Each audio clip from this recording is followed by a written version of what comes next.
ఓం శ్రీ మాత్రే నమ. సువర్ణమత్స్య. ఈమె రావణ బ్రహ్మ కుమార్తె. ఈమె సగం మానవ రూపంలోనూ సగం మత్స్య రూపంలోనూ ఉండే సువర్ణమత్స్య కన్య, అనగా బంగారు చేప అని అర్థం. శ్రీరాముడి సైన్యం లంకకు చేరుకున్నట్టుకు సముద్రంపై రామసేతు నిర్మాణం పనులు పెద్ద ఎత్తున జరుగుతాయి. అయితే రామసేతు నిర్మాణాన్ని ఆపమని రావణ బ్రహ్మ సువర్ణమత్స్యను ఆజ్ఞాపిస్తాడు.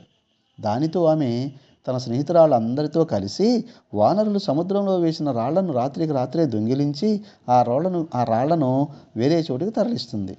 ఎంత ప్రయత్నించినా వారధి నిర్మాణం ఎందుకు ముందుకు కదలటం లేదో కారణం తెలుసుకునేందుకు హనుమంతుడు సముద్రంలోకి దిగుతాడు. వారధి రాళ్లను అక్కడి నుండి మరో చోటుకు తరలిస్తున్న బంగారు మత్స్యను పట్టుకున్నట్టుకు ప్రయత్నిస్తాడు. కానీ ఆమె చాలా చాకచక్యంగా తప్పించుకుంటుంది. ఈ క్రమంలోనే ఆమె ఆంజనేయుని ప్రేమిస్తుంది. హనుమంతుడు తాము వారధిని ఎందుకు కట్టవలసి వస్తుందో దానికి గల కారణాలను సువర్ణమత్స్యకు వివరించి చెప్పడం జరుగుతుంది. తన తండ్రి రావణాబ్రహ్మ చేసినది ధర్మం కాదని తెలుసుకున్న సువర్ణమత్స్య వారధి నిర్మాణానికి సహకరిస్తుంది. ఇంతకుముందు వేరే చోటుకి తరలించిన రాళ్లను తిరిగి వారధి నిర్మాణానికే ఉపయోగిస్తుంది.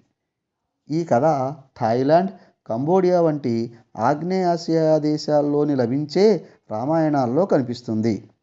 అయితే రామాయణానికి పరమ ప్రామాణిక గ్రంథమైన వాల్మీకి రామాయణంలో కానీ, కనీసం తులసీదాసు రచించిన రామచరితమానస గ్రంథంలో కానీ ఎక్కడా కనిపించదు ఈ కథ.